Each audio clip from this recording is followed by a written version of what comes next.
Inilah peran 3 tamu yang datang ke TKP sebelum eksekusi pembunuh ibu dan anak di Subang. Namun sebelum lanjut jangan lupa subscribe, agar tidak ketinggalan kabar kasus Subang ini. Jika sudah mari ke videonya. Keterangan saksi yang telah melihat adanya 5 sosok pada tanggal 17 Agustus tahun 2021 sekitar jam 12 malam di TKP, menjadi kunci penting dalam pengungkapan kasus ini. Dari kelima sosok yang dilihat saksi saat itu, kemungkinan besar dari 3 wanita, 2 diantaranya adalah korban yakni Tuti dan Amel. Lalu ada pertanyaan, siapa sosok 1 perempuan juga 2 lelaki itu hingga bertamu saat malam ke rumah di TKP, sebelum terjadinya pelaku eksekusi korban. Sementara analisa terbaru dari Anjas, ia mengatakan bahwa ketiga sosok tersebut pada tanggal 17 Agustus tahun 2021 malam bertamu ke rumah Tuti dipastikan orang-orang yang dikenal korban. Alasan Anjas mengapa 3 sosok tamu tersebut dikenal korban, pertama karena korban mau menerima mereka bertamu hampir di jam tengah malam.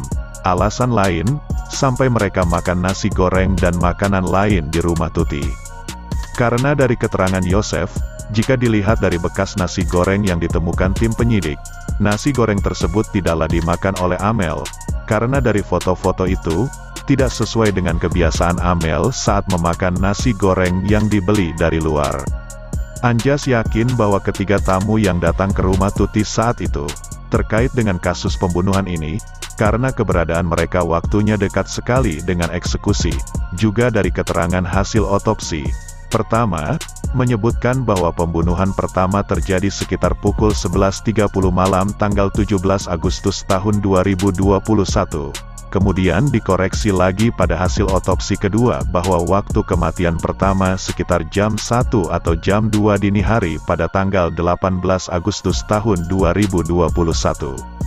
Hal itu juga linier dengan hasil olah TKP bahwa tidak ditemukan adanya kerusakan pada pintu masuk rumah TKP saat kejadian eksekusi pembunuhan itu. Jika dilihat dari foto kondisi kedua korban yang dalam kondisi mengenaskan, menurut Anjas, tidak mungkin jika 3 tamu yang datang di malam itu melakukan eksekusi yang begitu sadis. Gak mungkin ketiga ini yang punya perasaan dengan korban mampu melakukan eksekusi yang cukup mengerikan tersebut, ujar Anjas. Jadi menurut Anjas, kemungkinan ketiga orang tamu ini hanya berperan sebagai pembantu eksekusi seperti memandikan jenazah korban setelah dieksekusi, bisa saja membukakan pintu untuk para eksekutor tersebut. Tetapi sepertinya pelaku eksekusi kemungkinan sudah kenal dengan ketiga tamu tersebut. Dari kemungkinan itu pula yang membuat polisi belum mengumumkan siapa tersangka pembunuhan di Subang, walaupun calon tersangka dan bukti-bukti sudah dikantongi pihak polisi. Dikarenakan polisi sangatlah berhati-hati dalam pengungkapan kasus ini, alasannya karena ingin mendapatkan hasil yang lebih besar lagi.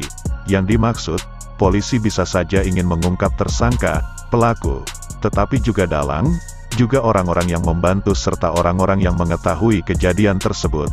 Terima kasih banyak atas menonton videonya. Jangan lupa subscribe, like, dan komen. Sampai jumpa di video selanjutnya.